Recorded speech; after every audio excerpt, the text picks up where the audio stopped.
Hey guys, Technomentary here with the video for you guys on did I get scammed buying an iPhone X off eBay. So I bought the iPhone X for around $400, and if you guys are looking to buy it for a discounted price, check out the link that I included in the description section. So in this video, I'm going to be kind of unboxing it to show you guys, will you get scammed buying an iPhone X on eBay or not? So hopefully this video is helpful for anyone that's looking to buy a cheap iPhone from eBay and want to know what the condition of that phone is. And are you going to get scammed out of your money trying to buy a phone, or are you going to get a fake phone? Well, with this video, find out, kind of watching it, seeing is it really true that you can get really discounted iPhone X's on eBay. So I ordered this phone actually 3 days ago, I think 3 or 2 days ago, I can't remember, but it just came in. So I figured, to show you guys, did I get scammed buying the phone video for anyone who wants to know, can you get scammed buying an iPhone X or the iPhone 10? So let's go ahead and open this packaging. As you can see, it came in this black padded envelope. I usually buy stuff from eBay. They come in different packages depending on who the seller is, because there's a lot of third-party seller, similar to like Amazon, but eBay seems to have better prices whenever you're looking to buy electronics. But Amazon also does have some great deals. So kind of nervous to see what this seller has included for me, if the phone is legit or not, or if it's like have any issues. Once we unbox it, all of those questions will be answered for you guys. So, all right. So here, as you can see, right off the bat, it says iPhone 10, 64 gig. This is the silver edition one.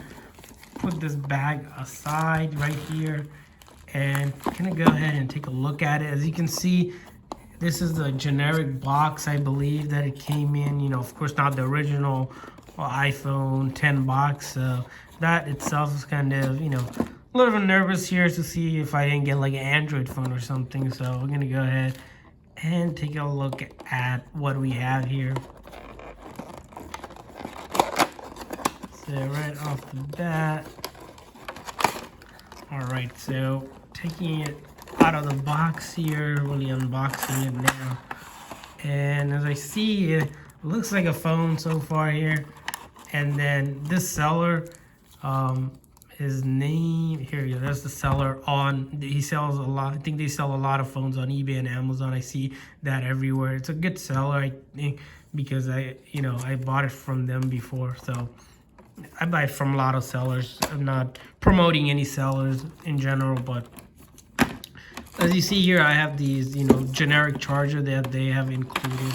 So we'll put that in there for now.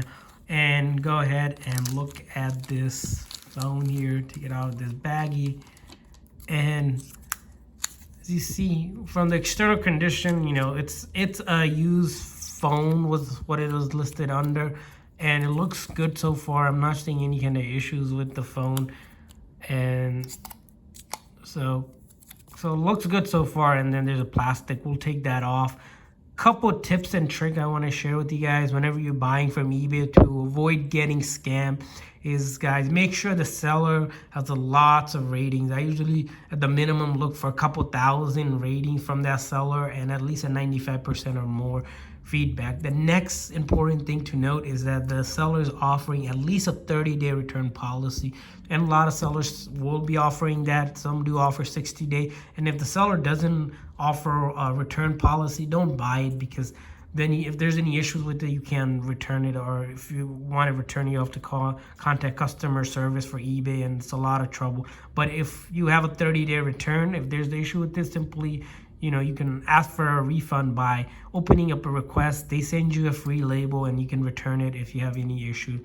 Next thing I usually check to really know that I'm not going to get scammed is make sure that seller is selling a lot of the unit. It will list on the listing that the seller has sold how many so far.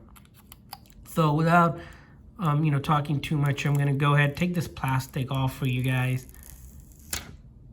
Alrighty, so this kind of little ASMR for you guys here. And then the back, of course.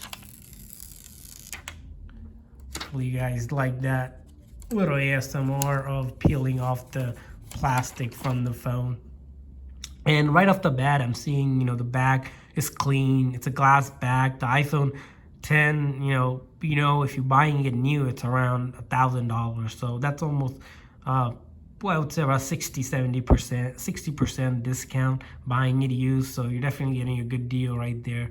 And then the top and the side looks good. Bottom looks good. It's a used phone, so a little bit here and there. Besides that, it looks good. And the thing I like about this is, as you can see, the seller already has included a pre-installed tempered glass on this phone, so which is good because I don't have to go out and buy it. So I'm gonna go ahead and try to power it on here. Hopefully it powers on. As you see, it powered on. I notice sometimes, like rare cases where the phone doesn't power on when you're buying from eBay or even Amazon. That's because the phone doesn't have charge. Don't be nervous if that's the case. Just give it a nice charge and then it will power on. So as you see, it's good so far.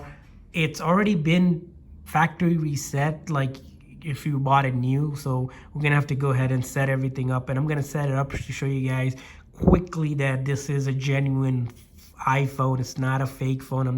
It doesn't look like I'm getting scammed. Hopefully I'm not. Once we get to the home screen, that'll give me a reassurance. And it's not iCloud lock either. I know one thing when you buy used from like locally or even from some stranger or something, Craigslist or somewhere, you're kind of scared that it might be, iCloud lock or anything. But buying it this way, they guarantee it's fully functional, so there's no issue whatsoever with it, and you're good to go.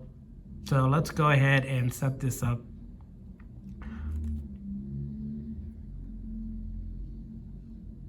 I'm gonna put in my Wi-Fi here that I have. So anytime you activate a new iPhone, it needs internet somehow, either through Wi-Fi, through your SIM card, which you can enter here, or connecting to the iTunes. So let me go ahead and, that was a fail. Let me try again. I must enter the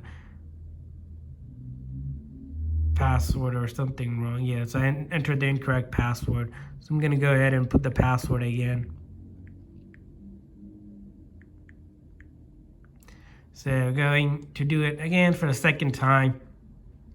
So the reason you need internet is that the phone reaches out to Apple servers and they activate it. So right off the bat, I am already reassured that the phone isn't fake, because fake phone wouldn't need to do that. It'll just go to some kind of home screen or something. But you'll need to either have service on your SIM card to use cellular data, or connect it to iTunes on your computer or laptop that you have, or else you just use the Wi-Fi, right? So that's pretty straightforward. You gotta give it 10-20 seconds, and then it'll take us through a bunch of steps, which I'm gonna quickly go through to show you guys. I can get to the home screen, no issue whatsoever. Again, if you guys are looking to buy the phone, I included the link in the description section for you guys, so make sure to check that out. Also, another thing I want to quickly mention is that if you guys are buying a phone, make sure it's compatible with your carrier. I usually buy unlocked phones. They're a little bit more, $10-20 more than if it's specific for a carrier. That way I can use it on any carrier, or I can switch between carriers. It's always important to make sure the phone is compatible with your carrier. Another thing with the iPhone X's I noticed on eBay is that some of them are really cheap that don't have Face ID working. So if you don't mind the Face ID, which is like instead of fingerprint reader on the iPhone X's, they use your face. If you don't care about this, you can get it like $50 to $75 cheaper. But this phone, Face ID is fully functional, and that's why you want to read the description to make sure that everything is working, and most sellers guarantee it is. So if I wanted to set this up, of course, I would set it up here, but I'm going to say set up later and then passcode here. I'm not entering any of this just because this is a demo video for you guys to just show the phone and I can activate it and everything like that. Apps and data, if you're backing up from iCloud, your Mac or PC, or directly if you have your old phone, if you put it next to it, you can actually do this, which is pretty good. I had done that. I'll make a video for that for you guys. Or if you're moving from Android, there's an app that allows you to do that. But for our cases, again, just skipping that step. Apple ID, same thing. You guys, if you guys are using iCloud, Apple Store, Apple Music, FaceTime, iMessage, all that good stuff from Apple services, you're going to want to sign into your Apple ID if you already have one. If you don't have one, you can create one for free. Simply follow the steps once you go through that, or come back later. You don't even need an Apple ID, but all of the key functionality or to download apps, you'll need to sign into your Apple account. Terms and condition here, I'm just going to hit agree, and then express setting, I'm just going to hit continue for all of these, and then Siri, of course, and app analytics, and then this feature of two tones, dark versus black, whatever you prefer. And then going home, now you have to swipe off from the edge. That's all it's saying. If you had older generation, you know, the home button doesn't exist anymore. So things changes, like how you switch app. You don't double click anymore. You have to do, well, it's from the bottom edge. You have to release it and then app open up. And then the control panel is up from the top. That's all that is saying. And we got welcome to the iPhone message right there. As you see, we got no service because we didn't put a SIM card. If you want service, of course, you're going to put the SIM card right here. Take a SIM ejector tool. I think they might have already included one for us here. Let's see if they have or not. Sometimes they include it. So this SIM ejector tool, if you don't have this or the seller didn't include it, take a paper clip or old earring that has that, and then you can put it in there, and then you can take it out and do that. So far so good. Usually I like to just quickly test the buttons on a phone to make sure they're all functional, which, you know, the seller guarantees is functional. And as you see, it's functional. Check out the flashlight here. Looks like it's working, no issues there. And then the camera, of course, right? Looks like it's working, no issues there. And then front camera working as well. So no issues so far. Looks good so far. And remember, guys, the control panel is on the top on this, the iPhone X and above. So that's another neat thing. And then we're going to take a look at settings. As you see, this phone doesn't have anyone else's iCloud or anything like that. So we're free and clear to, you know, put in our iCloud information there. And then the other thing I want to show you guys is the battery here. I know some people ask about it. As you see, the battery is 86%, which is still a great for this phone, because this phone is used, of course, not going to be 100%, but Apple recommends changing the battery at like 70 or below or something like that. So it's still got a lot of life in it. And then sometimes I bought other phones where they have, most of the phones I bought usually have 90 plus. So you're most likely are going to get a phone battery that's good. And then the way to check, a quick dummy test, the way to check a phone is genuine is usually if you can reach the Apple Store by simply opening up the Apple, you know, App Store app, and you're good to go. If you see this, that means the phone is, of course, an Apple phone. You see a lot of fake phones where you can't get, when you open up the App Store, it takes you to some Play Store or some Android store. That way, you'll know right away you got a fake phone. That's a quick test. Of course, you can always go into settings here. As you see, I'm in the settings, go to general, and then about, and then put in the serial number that you have. Put it into what you would just put it into, I believe, let me see. You would put it into, like, you Google search Apple serial number lookup, and then you'll find out that this phone is good to go there as well. So hopefully this video was helpful if you guys are looking to buy a cheap iPhone 10 or any of the iPhones. Check out the link in the description, and also make sure to thumbs up this video and subscribe to our channel, because we're going to be doing giveaways and doing really unboxing for all other different kind of electronics in the future, so you guys can know where to buy the cheapest, latest tech out there right now. So thanks for watching, guys.